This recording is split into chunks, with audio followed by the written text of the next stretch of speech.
Es más fácil cuando tienes pues esos contactos, esas relaciones de confianza, porque una cosa es tener pues eso, amigos o contactos y la otra cosa es hacer negocio con ellos, ¿no? No tiene nada que ver. Si nuestros proveedores no ejecutan bien, Claro. se nos cae un poco la historia, ¿no? Entonces, esta relación con proveedores es extremadamente importante y por eso acabar seleccionando los proveedores con los que trabajamos es realmente estratégico para nosotros. Sí, el que vive la experiencia es el niño y el que la compra, el que la paga es el papá, ¿no? Entonces, es extremadamente complejo porque al Claro. final puedes caer en el error de lanzar mensajes a uno de los dos solo. Tenemos tres perfiles de cliente. El B2B, que serían clubes, academias, escuelas, toda la organización que trabaja con jóvenes, esto sería un B2B. Y luego tenemos el B2C, que serían familias directamente y entrenadores individuales. Bueno, Tony, bienvenido al Club 343. ¿Qué tal estás? Muy bien, muchas gracias. Gracias por invitarme. Espero que estés cómodo porque nos esperan aquí 45 minutos de conversación sobre Meet Football, que es tu proyecto. Para situar un poco a la gente y poner en contexto, saber de qué trata el capítulo de hoy, ¿cómo describirías Meet Football así brevemente? Un elevator pitch de estos típicos. Bueno, pues Meet Football es una empresa de deportes. Nos movemos básicamente en tres sectores, ¿no? Uno sería educación, ¿Mm? otro sería deportes y el otro es desarrollo. Y desarrollo en cuanto que trabajamos con la base. Somos una empresa de deportes, pero de fútbol base, para que nos entendamos. Perfecto. Yendo un poco al inicio, ¿no? Porque el Meet Football es resultado de una experiencia tuya como emprendedor y Eso es. como profesional de la industria. ¿Cómo empezó? Creo que es lo que me has contado off the record, eras jugador de fútbol, ¿no? Mm. Entonces, este es el proceso, es cómo empezó todo. Pues mira, sí, mi fútbol pasa un poco por esos accidentes de la vida, ¿no? Al final, yo he sido una persona que siempre ha estado en el mundo del deporte. Tuve la gran suerte de estar pues más de una década en el Fútbol Club Barcelona. Y ahí empezó un poco mi curiosidad por ver cómo funciona el mundo del deporte, sobre todo de base, como repito, ¿eh? Em, el fútbol tiene un punto que es el deporte más importante del planeta, todo el mundo lo juega. Em, pero tiene un componente, sobre todo en la base, que a mí desde muy pequeño, que empecé a ser entrenador, ¿no? Con 14 años, había una cosa que no me gustaba, ¿no? Y era un poco los entornos que se generaban a raíz de, pues eso, clubes que quizás no respetaban ciertos valores, entrenadores, incluso papás, ¿no? Y eso a mí me hacía estar siempre incómodo, ¿no? Luego, como digo, tuve la gran suerte de estar en Barcelona, y allí esa burbuja cambió, ¿no? A mí me ha gustado mucho siempre lo que es el liderazgo, el tratar con equipos, el tratar con personas. Y un poquito mi fútbol pretende eso, ¿no? Pretende generar una plataforma de, pues eso, de fútbol, pero que pretenda educar en la base. Y a partir de ahí parte de un principio que es el cliente internacional, un papá en Dubái, un papá en Australia, un papá en Argentina, quieren todos tocar el fútbol español, ¿no? El fútbol europeo. Eh, a mi entender, el fútbol español es la mejor escuela de fútbol posible. Luego está la Premier League y hablamos de otras cosas, ¿no? Sí. Pero en cuanto a escuela de fútbol, cómo el juego se entiende, cómo el juego es desarrollado y forma talento, el fútbol español para mí es el mejor que hay en el mundo. Entonces, partiendo desde el principio que la gente quiere tocar fútbol español, eh, Meet Fútbol pretende conectar de la mejor manera posible al cliente internacional con los mejores proveedores de fútbol en España. Entonces, somos una capa intermedia entre clubes de fútbol y cliente final. Sería un Perfecto. poco eso. Claro, muy buen resumen. Yendo a estos inicios tuyos, ¿no? ¿Cómo fue este salto de jugador-entrenador a profesional, ¿no? A entrar en un club como el Barça. Pues mira, repito eso, tengo la suerte de entrar en el Barça, en su día pues haciendo los cursos de entrenador, UEFA B, Mm. UEFA A, UEFA Pro, me seleccionaron, entré en el club, entré de entrenador. Eh, Era la época 2009-2010 donde estaba saliendo el presidente Laporta y volvía a entrar, bueno, entraba Sandro Rosell. Hubieron unos cambios internos y pasé al departamento de academias, ¿no? 2010, ¿qué sucede? Que el club se está abriendo a nivel internacional al mundo.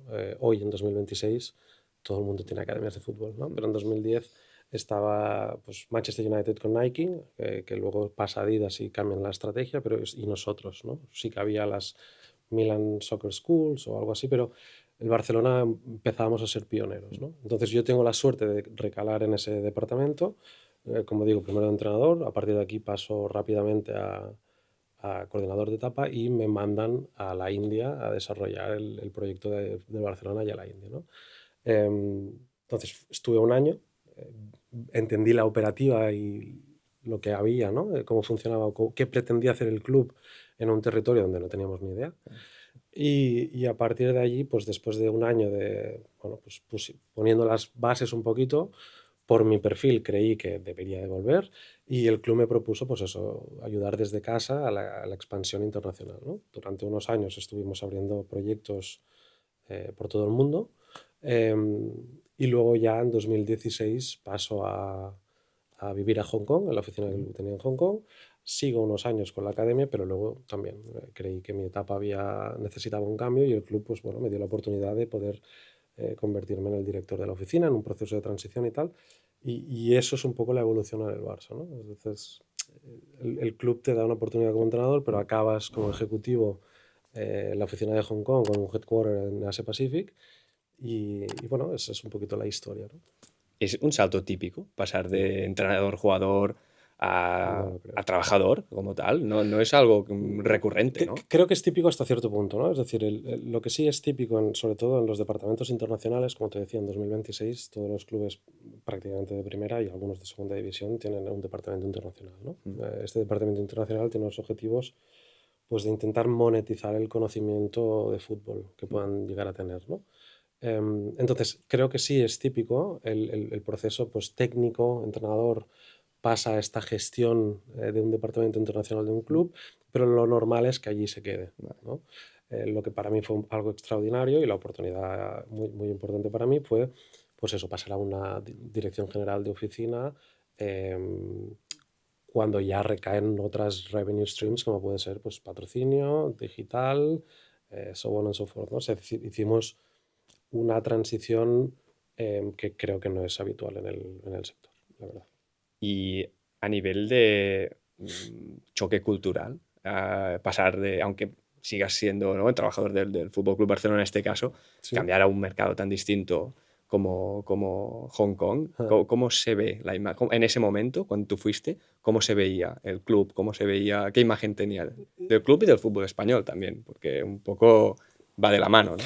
Claro, piensa, la oficina de Hong Kong estaba desde el 2012, 2013, 2014, y se empezó a gestar con Xavi Asensi, la empezó a desarrollar. Entonces, el objetivo de esa oficina era puramente comercial, ¿no? Es decir, un poco la lógica de todo eso nace de pues, el B2B de los clubes, ¿no? Buscando patrocinadores, intentando eh, pues eso, generar recursos para el club. Al final, un poco lo que Xavi en su día se propuso es, bueno, pues escucha, en lugar de pagar agencias que comisiones, pues nadie va a mejor Hacemos. vender Barça que yo mismo, ¿no? O el club mismo, ¿no? Y siendo el Barça la envergadura que tiene, pues eso te permite firmar contratos más grandes, por tanto las comisiones son más grandes, por tanto el budget que tienes para gestionar estas oficinas era mejor. Esto es una cosa, ¿no? Entonces, la oficina no era puramente fútbol, sino que era una oficina comercial como tal, ¿no?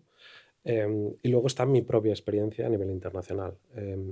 Y como te digo, desde que yo empecé prácticamente he estado viajando por el Sin mundo. parar, ¿no? Estuve desde la India hasta, pues eso, abrimos escuelas en Miami, en Canadá, en Sudamérica, en China, en Indonesia. Entonces, yo tenía muy arraigado desde siempre, ¿no? Lo que era la parte internacional. Después también por mi perfil, nunca me gustó estar en Aristides Mayol o ahora en Travesera sentado tomando decisiones de lo que tiene que pasar en una academia o un proyecto internacional sin ver lo que pasa in situ, ¿no? Entonces, es algo para mí muy natural y créeme que vivir en Hong Kong después de haber vivido en la India fue bastante más fácil, la verdad, ¿no? O sea, la India fue un momento más Sí, a nivel de sí, transición y de sí. choque cultural, mucho más que Hong Kong. Sí, la India sí, porque la India, repito, era mi primera experiencia internacional. Yo vivía, pues estuve viviendo allí con 24, 25 Claro, años. es Pues joven. claro, Sí, sí. imagínate, ¿no? Tú, pues eso, vas a intentar hacer lo que es la masía en la India, en aquel momento con el mindset todavía de Mm. entrenador o de técnico, y llegas allí y te encuentras pues una realidad que yo recuerdo. Yo al principio iba al gimnasio con la ropa de entrenar después de lo que tuviera que hacer y la gente me miraba el escudo y no sabía qué era, ¿no? Entonces, el shock fue bestia en este caso. Hong Kong otra Claro. dinámica. Yo he estado en la India 2 veces y te admiro porque poder vivir ahí, integrarte, o sea, lo veo un reto, ¿eh? Pues es lo que te digo, y Sí, también con los pecados de juventud que uno tiene, ¿no? 24, 25 años, también eres quizá más impulsivo y demás, y sí que fue un periodo súper, súper interesante de crecimiento personal, ¿no? En cuanto a, pues lo que te decía, mí el fútbol me encanta, me apasiona, pero me atrae más la gestión de personas, ¿no? Y fue sin duda un gran un proyecto. reto Perfecto. gestionar eso. Perfecto. Aprovecho la ocasión que estás tú aquí como ex trabajador, ¿no?, del Barça, que o sea, para mucha gente es un sueño entrar a trabajar a un club, de este caso el Barça, pero como el Madrid, Atlético, grandes clubes Mm. o a nivel internacional también. ¿Qué destacarías tú si tuvieras que destacar para esta gente que tiene como un poco el objetivo o su gran sueño llegar a trabajar para un club así? ¿Qué destacarías de trabajar en una entidad como el Barça en este caso? Pues es lo que te digo, yo soy culé. Bueno, esto eh, ayuda, claro. Claro, supongo que al final el Barça tiene una dimensión que es única. Es decir, para Mm, mí el Barcelona, el Real Madrid y el Manchester United, desde un tema de sport business, son mm, los tres grandes, ¿no?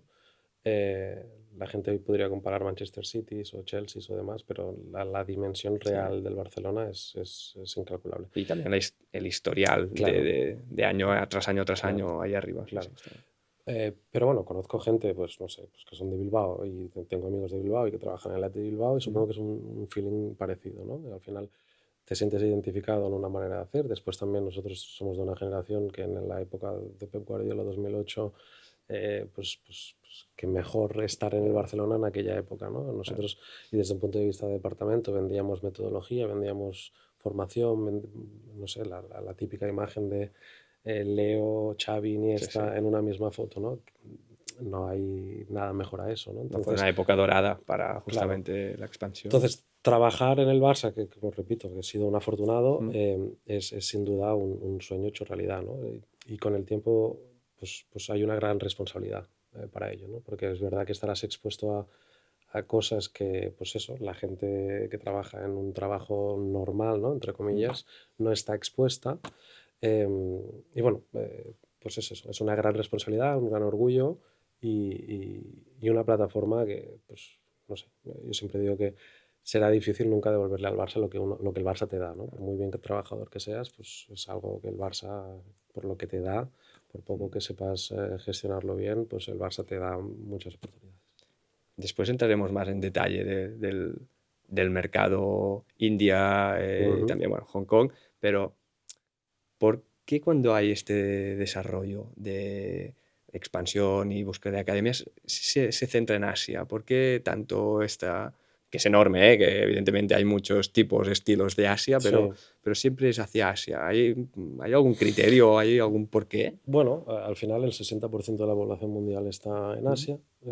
Si contamos India y China, pues más del 40%. claro, India, por ejemplo, tiene 500 millones de personas menores de 25 años, ¿no? claro.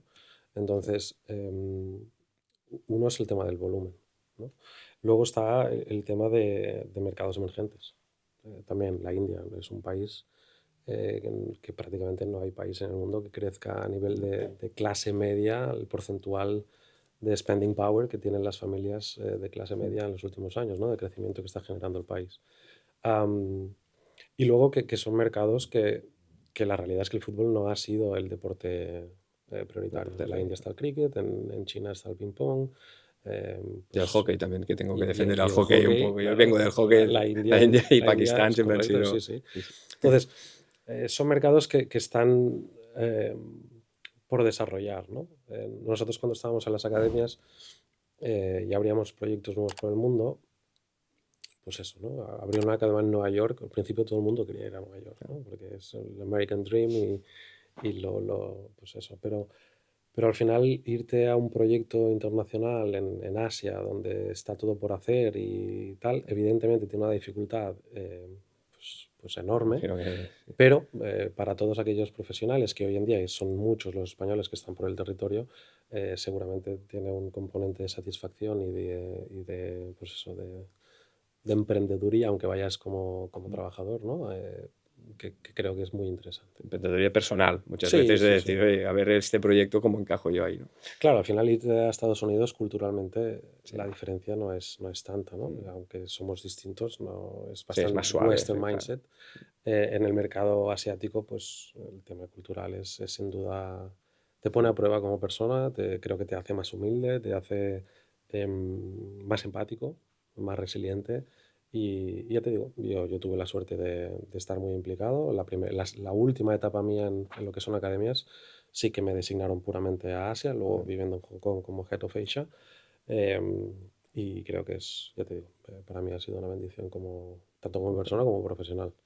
Claro, es una etapa tuya personal que arrastras contactos, experiencia Sí. para lanzar, ¿no? O que es a día de hoy un Sí, poco se ha nutrido Meet Football de todo este bagaje tuyo, como sí, que te diría que hasta cierto punto, evidentemente, es un blessing en el sentido de que, claro, es más fácil cuando tienes pues esos contactos o esas relaciones de confianza, porque una cosa es tener, pues eso, amigos o contactos y la otra cosa es hacer negocio con ellos, ¿no? No tiene nada que ver. Entonces, sí ha sido más sencillo, por un punto, pero a la vez em, sí que es cierto que por mi perfil le ha generado cierta confusión, ¿no? Porque no has tenido nunca un mercado muy niche, ¿no? Entonces has tenido oportunidades en muchos mercados y eso a veces cuando haces varias cosas en muchos mercados puede distorsionar, ¿no? Entonces un poco el objetivo en el último año ha sido pues reorientar focus, ver un poquito dónde estamos y a partir de aquí empezar a desarrollar estrategias bastante más niche que nos permitan escalar con más, sin tanto stretch de sufrimiento en todos los ámbitos, ¿no? ¿y en qué momento decides lanzar Meet Football? O sea, ¿cuál es el momento que dices, venga, dejo todo lo que estoy haciendo y voy a este proyecto? Pues Porque mira, no es una decisión fácil, no, o no, sea, no. emprender siempre. No, y creo que, repito, en mi caso la emprendeduría ha sido algo que se ha venido dado por circunstancias de la vida, ¿no? Seguramente si me preguntaras 7 años atrás, no hubiera sido emprendedor. Al final, pero la vida te da estas oportunidades y creo que para mí ha sido una cosa muy natural. No sé, cuando salgo del Barça, empiezo a hacer consultorías de Sports Business. ¿De acuerdo? Como has dicho, ¿no? Al final no es tan fácil encontrar un perfil que sepa conectar muy bien la parte deportiva, ¿no? Lo más puro que es la pelota y el entrenador con pues el business detrás de todo esto. Empecé a hacer consultorías de Sports Business, ¿no? Desde clientes pues tecnológicos a clientes que querían expandir o que querían conseguir licencias y marcas. Em, y lo estuve haciendo por un par o tres de años y me di cuenta que las consultorías pues no me acaban de llenar, ¿no? Porque la consultoría está muy bien, pero a mí me gusta construir cosas, ver cosas que las cosas crecen, ¿no? Y también por perfil personal decidí, oye, esto de las consultorías está fenómeno, Ya. pero si tengo que proyectarme a 12 24 años, a meses vista, no sé dónde voy a estar, ¿no? Prefiero en paralelo empezar a desarrollar este proyecto. Y ahí es donde a nivel familiar, porque al final eh, No tiene que encajar en todos el los bolsillo, ámbitos, ¿no? Sí, sí, claro. el capital Sí, sale de sí. casa, decidimos que, ok, vamos a empezar, ¿no? Y esto fue a finales de 2023, 2024, inicios, decidimos, bueno, vamos a empezar a ver un poco cómo va y así empezamos. Perfecto. Y a nivel de competencia, porque ¿crees que es un mercado que está un poco saturado o que el pastel es grande para todos los agentes que existen? ¿Cómo ves esta radiografía? Bueno, yo creo que la primera cosa que nos planteamos es qué será Midfootball, ¿no? Y al final es lo que te digo, el mercado está lleno de players, el modelo típico, ¿no? Es yo voy al Barcelona, adquiero la licencia, la exploto en un territorio, a partir de ahí genero una base de datos, esa base de datos la convierto en un porcentual en viajes a España que vengan a Barcelona, y eso es un poco el flow normal, ¿no? Como te decía, en 2026 la industria ha evolucionado, todo el mundo tiene academias, todo el mundo... Es decir, el análisis fue, en España hay mucho provider de servicios de fútbol, ¿no? Desde los propios clubs como academias privadas. Entonces, nuestro posicionamiento es ponernos en medio, ¿no? Como te decía antes, e intentar dar luz al cliente final, siempre con una mirada muy customer-centric, de cuál es el mejor proveedor para cada uno de los perfiles de cliente que tenemos. ¿De acuerdo? Entonces, eh, cuando hablas de competidores, nuestros propios proveedores pueden ser competidores, ¿no? Porque al final ellos venden sus Sí, servicios sí. propios, ¿no? Entonces, por eso digo, nosotros intentamos vender conocimiento. Nosotros vendemos pues el aconsejar, el conocer muy bien el mercado, saber cómo funcionan cada uno de los proveedores españoles y a partir de aquí crear esos perfiles para cliente internacional, ¿no? Es un poco el factor diferencial de por qué alguien tiene que pasar por Meet y no directamente al proveedor final. Claro, porque decías que el tema de las academias es Mm. relativamente nuevo, entre comillas. Hace 1 o 2 décadas que está así. O sea que mucha gente necesitará ese asesoramiento para no cometer Sí, errores, para, ¿no?, definir una estrategia también. Quiero decir, es un buen timing para crear sí. este modelo de negocio. Sí, creo que el timing, el primero fue, bueno, escucha, las academias son un negocio porque la gente ha identificado, ¿no? Mm, Otros players del mercado que empezaron pues 15 años antes que nosotros identificaron pues esa necesidad, por ejemplo, en un mercado americano de, oye, el consumidor americano quiere fútbol español, ¿no? Entonces había esa necesidad y ahí se cubrió pues con lo que te decía, con el modelo tradicional, que era cojo las licencias y las licencia. exploto en un territorio, ¿no? En concreto. En 2026 esto ha cambiado, ha evolucionado. Pues en Estados Unidos, repito, el Villarreal tiene academias de fútbol, ¿no? El Betis hace campamentos. Claro. Entonces, nosotros pretendemos darle una vuelta a todo esto e intentar aconsejar o bajar el ruido, ¿no? Porque, repito, el fútbol es pasión, tiene un punto de incoherencia y al final es aspiracional, ¿no? Quieres que Claro. como jugador quieres llegar a jugar en estos clubes, como papá quieres hacer lo mejor para tus hijos y no sabes cómo, ves un poco como en Internet, ¿no? Pues hay 200 millones de Mm. websites y la gente pues ahora mismo necesita un poco esa guía, ¿no? Y ahí eso es donde entra Midfoot. Por aquí han pasado muchos emprendedores y siempre comentan que la idea inicial, una vez ejecutas o te lanzas a la piscina, se Sí, sí, sí. va cambiando el rumbo. ¿Tú has vivido cambios de rumbo o has Sí, tenido que...? sí, sí, sí. ¿Sí? Yo creo que, repito, para mí ser emprendedor ha sido por accidente y estoy aprendiendo a ello, ¿no? No creo que nadie nazca aprendido, quizá alguien lo tiene más en su carácter o personalidad o lo ha mapado en casa, en mi Mm. caso no fue así. Entonces sí, lo que te digo, en el primer año un poco lo que me centré era en, ok, si vamos a ser expertos en el mercado, tenemos que conocer bien la oferta, ¿no? Repito, una cosa es tener amigos en la mayoría de clubes españoles y la otra cosa es ver cómo operan estos servicios, ¿no? Y aquí el principio es claro, los clubes de fútbol son clubes de fútbol, no están en la industria de servicios. Y nosotros sí estamos en la industria de servicios. Entonces nosotros complementamos todos esos servicios deportivos y bueno, fue un trabajo de durante pues eso, ir visitando proveedores, ir conociendo cómo trabajaban, irte pues a Madrid, irte a Bilbao, irte a Valencia, irte a Sevilla, ver cómo realmente operan, cómo trabajan. Un CAM es un CAM, pero ¿no? Sí, hay Una mucho detrás. academia Sí, es sí. una academia, o un viaje es un viaje, pero cada uno lo opera de una manera distinta, ¿no?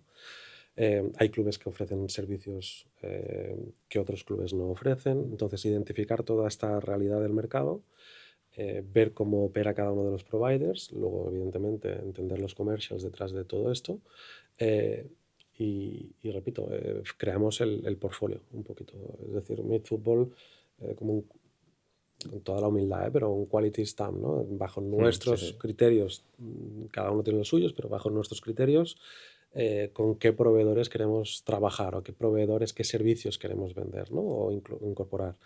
Eh, y eso fue el inicio. Y ahí es donde, pues bueno, uno piensa, pues bueno, mi main revenue line será esta, y ahí es donde, pues bueno, pues te vas dando cuenta que las cosas van a ir cambiando y que pues cosas que creías que serían más ABC, pues se complican y es donde tienes que empezar a tomar decisiones, ¿no? O sea, el mid-fútbol de hoy no es el que tú empezabas, o sea, no es el mismo que tú tenías planeado, ¿eh?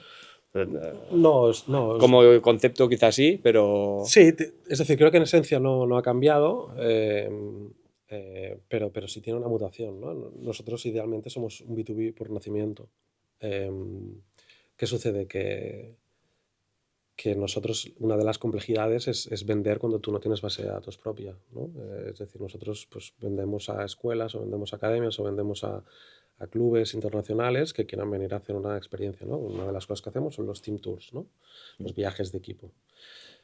Claro, tú estás haciendo un B2B, pero esto es un B2B2C, ¿no? Entonces, no estás tratando con cliente final, y ahí identificamos que, claro, que esto de B2B va a ser más difícil de lo que pensábamos, porque luego no solamente tienes que vender el B2B, sino que el B2B entienda exactamente la propuesta de valor, sepa transmitirla a su B2C y además que entre todo en un pricing competitivo de mercado, ¿no? Y ahí es donde empezamos a ver que esto pues, podía ser un poco más complejo de lo que inicialmente estimábamos, ¿no?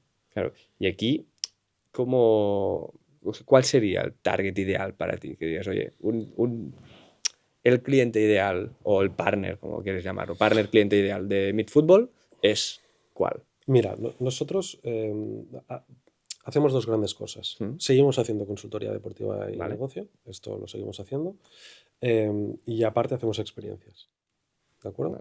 Vale. Tenemos tres perfiles de cliente. El B2B, que serían clubes, academias, escuelas, toda la organización que trabaja con jóvenes, esto sería un B2B.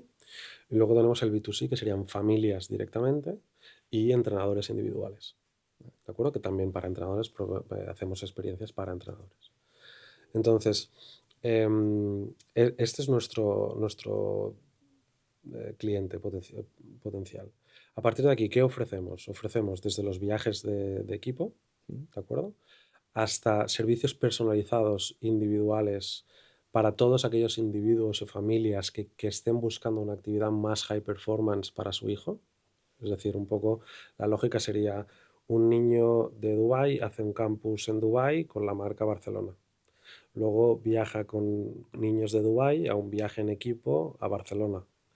Luego, después de esto, si el niño es aspiracional o quiere de alguna manera hacer un siguiente paso, lo que hacemos es personalizarle la experiencia para meterlo en contextos de alto rendimiento, fútbol base, por ejemplo, de o clubes de la liga o academias de alto rendimiento.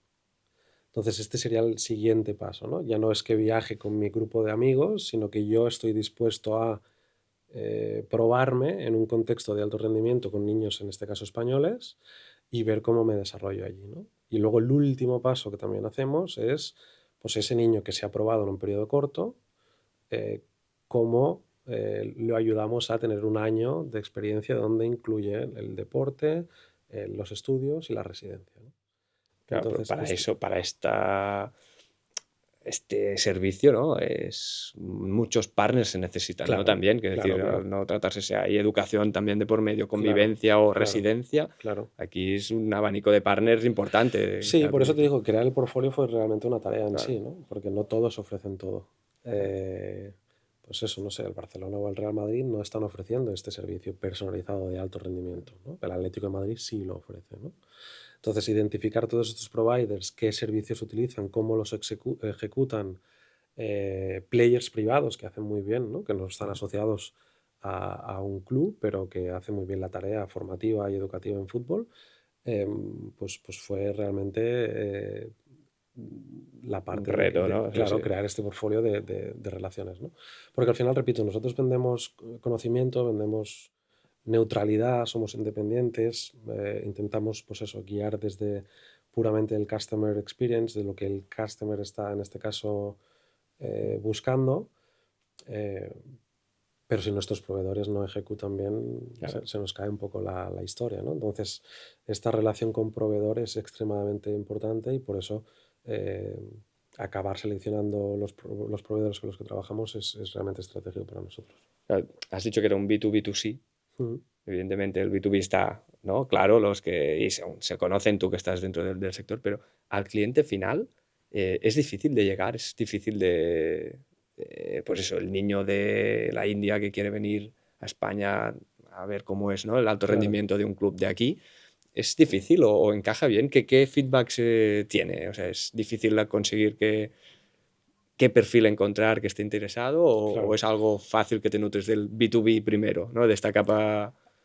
Pues mira, la verdad es que para nuestro B2C hasta hace pocos meses, ¿de ¿Mm? acuerdo? Que el B2C en pocos meses era simplemente las experiencias high performance, ¿no? Las de ponerte en contextos de alto rendimiento o incluso los que venían anualmente, los que vienen anualmente.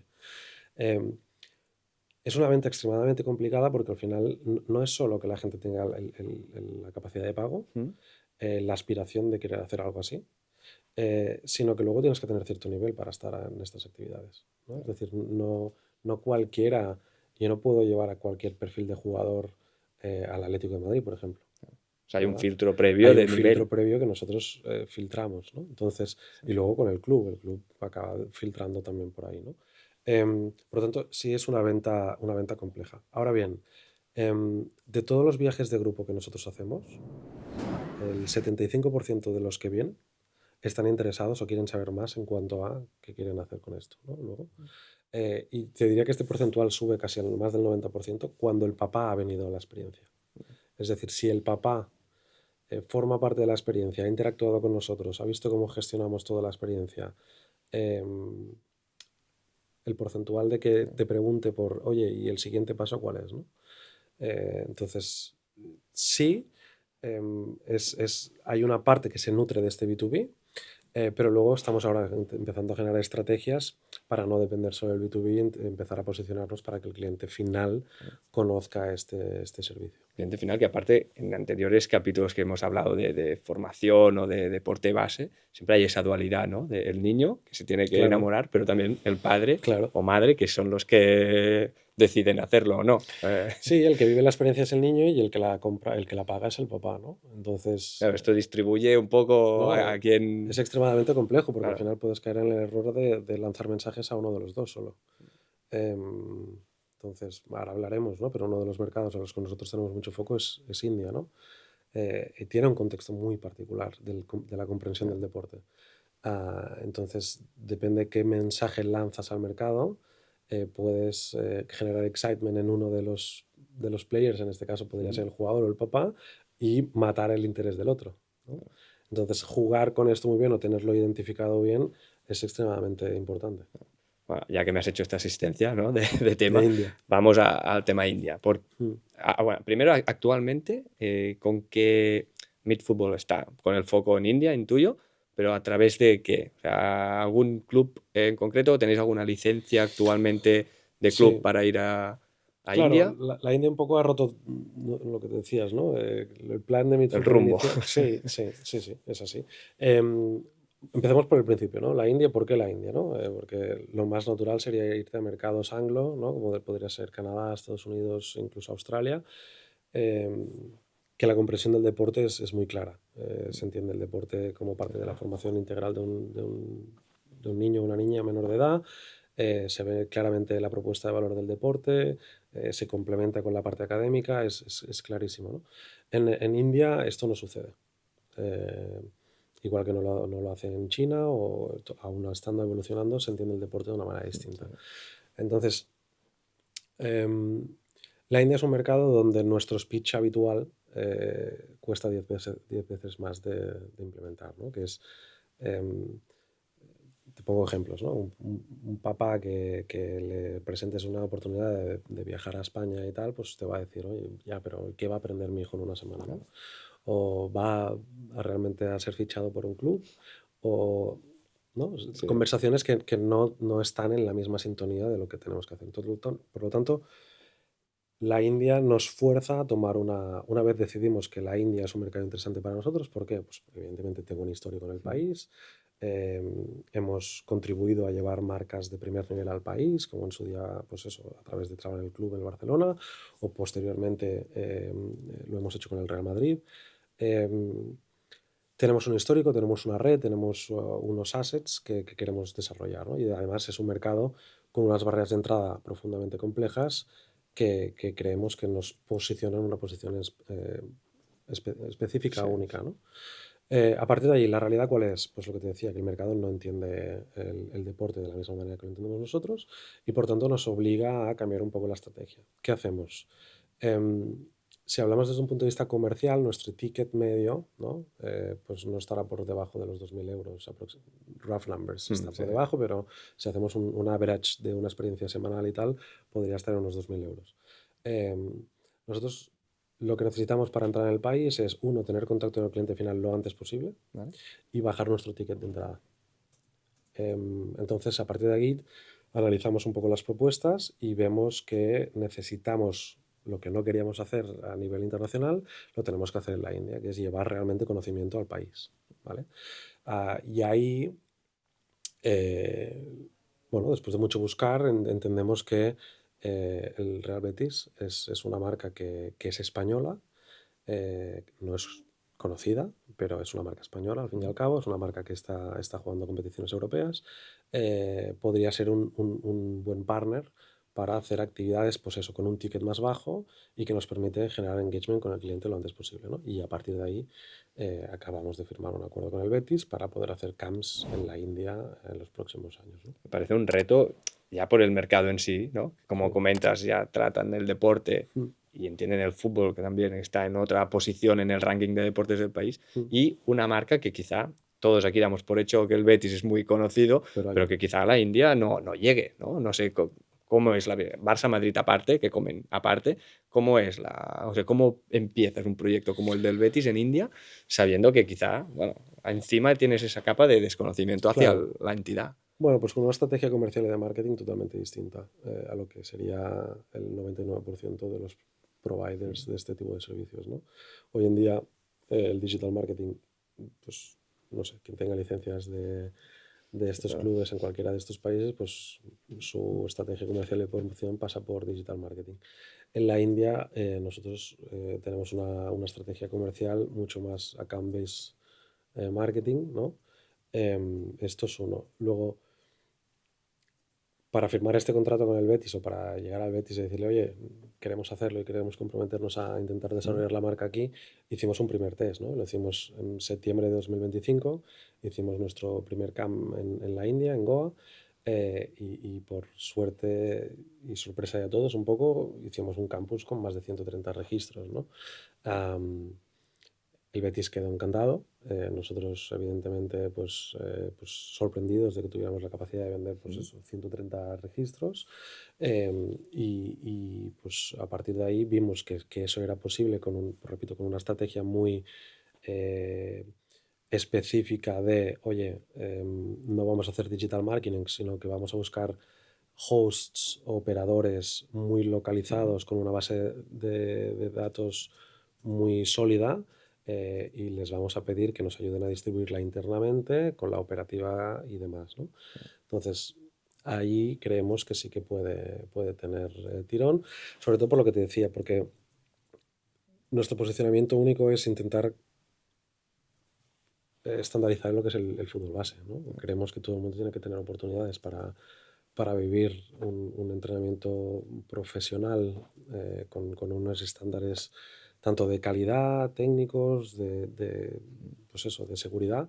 Y un poco el club, el Betis, lo encajó bien y en eso estamos. Claro, porque ¿qué busca un club como el Betis Mm. de este acuerdo? O sea, ¿qué es lo que le convence para llevarlo a cabo?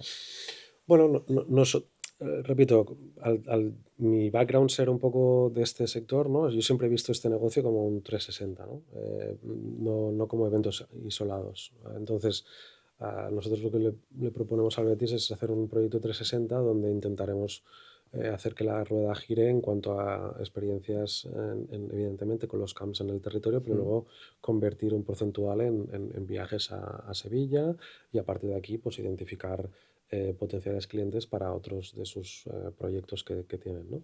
Entonces, eh, intentar generar contextos y sistemas de negocio que se nutran unos con otros, ¿no? Un Sí, campus de por sí tiene los números que tiene, ¿no? claro, en un mercado como India, ¿qué pesa más? Por ejemplo, el brand awareness, ¿no? Un poco el existimos, ¿no? Y somos Mm, el Betis, o la parte business o la parte más incluso captación de talento a veces, Mm. ¿no? De estos campos pueden Claro, salir, nunca sabes de sí, dónde está el próximo sí, top sí. jugador. Sí, y esto es un poco lo que Midfootball pretende aportar en el mercado, ¿no? Es un poco de claridad en todo este ruido de promesas que luego quizá no acaban de ser todos reales, ¿no? Es decir, somos plenamente conscientes que cuando un club europeo hace un campamento en un territorio donde el fútbol no se entiende igual, eh, genera esta ilusión, ¿no? De, oye, si hago este camp, luego tengo una oportunidad para jugar con esto, ¿no? Entonces, nosotros en este sentido, repito, somos muy conscientes y luego queremos aportar transparencia y claridad con todo esto. Entonces, huimos, aunque a nivel de marketing pueda vender, huimos totalmente de las promesas falsas de, oye, vente a un campus del Betis para que luego puedas ser jugador del Betis o Claro. tengas una oportunidad de ser scouter, para que algún scouter te vea y demás, ¿no? Vamos con la transparencia por delante, con las leyes FIFA por delante. eh, entonces, estamos en una misión de, con la mayor de las humildades, pero educar al mercado, ¿no? De decirle, oye, mira, es que tu hijo participe en un campus del Betis o luego en una experiencia internacional en Sevilla, eh, va mucho más allá de la pelotita, ¿no? No Sí, va sí. de si va a ser buen jugador o no, va de las oportunidades que esto le va a desarrollar como persona, los aprendizajes que va a generar, lo que se va a abrir su La mente, experiencia como tal, sí, sí. evidentemente, ¿no? Entonces, esto es lo que nos mueve más a hacer este tipo de proyectos, que luego cuando convertimos a familias que quieren hacer el high Ujú. performance, en el 99% de los problemas no está en los pies. Evidentemente, tienes que tener mucho talento, pero está aquí. Claro, sí, sí. Y eso es lo que Midfootball de alguna manera pretende crear estos sistemas para que la gente entienda que el deporte va mucho más allá del talento. Ahora, dos preguntas como experto de esta, ¿no? de esta área. La primera es, ¿cualquier club tendría éxito o puede tener éxito en cuanto a, pues eso, a ir a explorar mercados un poco pues eso, asiáticos o cualquier zona del mundo, ¿no? O tiene que tener a partir de un nivel, ¿sabes?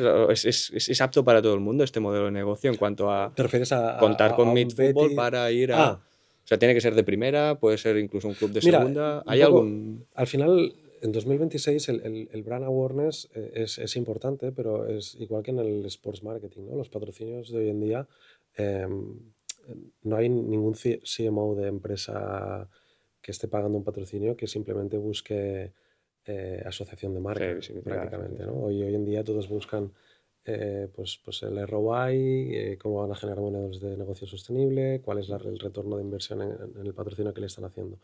Esto un poquito se traslada en este negocio más de licencia, ¿no? Am, los papás, cada vez están más acostumbrados a tener este tipo de oportunidades.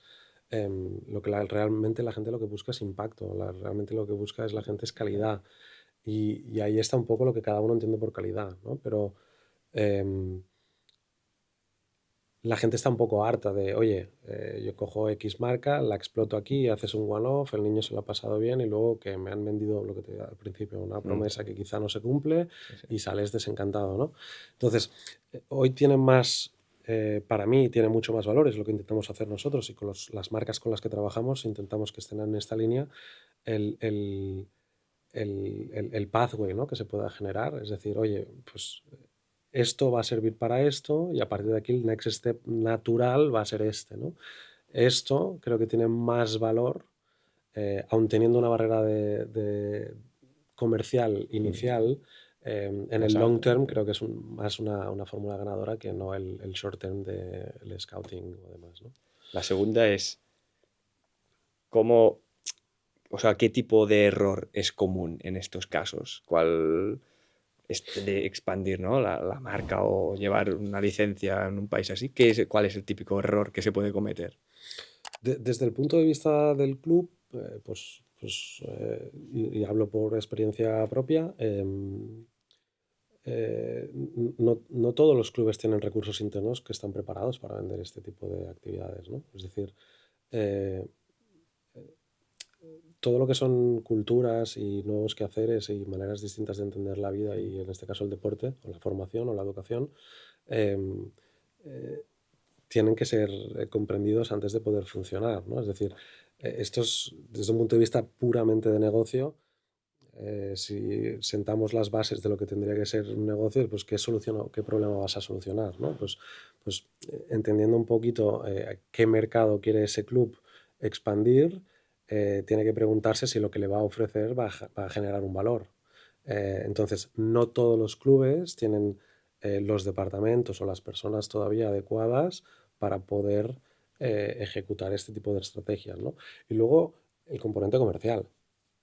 El tema del pricing y las licencias Dar con es, la tecla, ¿no? claro, al final, y ahí pues se mezclan pues muchas realidades, ¿no? La realidad de mercado, la realidad interna del propio club, que al final es, oye, pues mis recursos son limitados, por lo tanto tengo que intentar monetizar o cubrir mi coste de oportunidad si estoy haciendo cierta actividad, por tanto mi fee es este, pero claro, este fee no encaja en este mercado, ¿no? Entonces, bueno, no es sota caballo rey.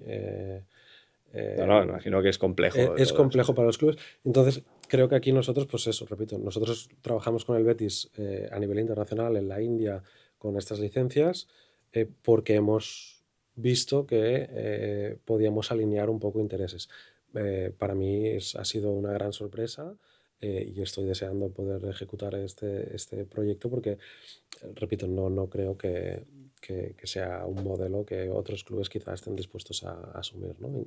Incluso no siendo pues Barcelona o Real Madrid, ¿no? Perfecto, Tony. Pues se nos acaba el tiempo. Muchísimas gracias por compartir lo que es Meet Fútbol.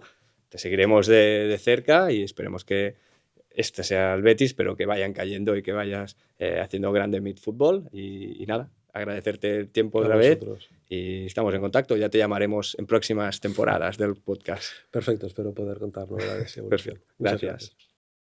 Y recordar, si queréis estar al día de todo lo que sucede en la industria del deporte, os invito a suscribiros a nuestra newsletter gratuita del Club 343 que encontraréis en el enlace del comentario fijado.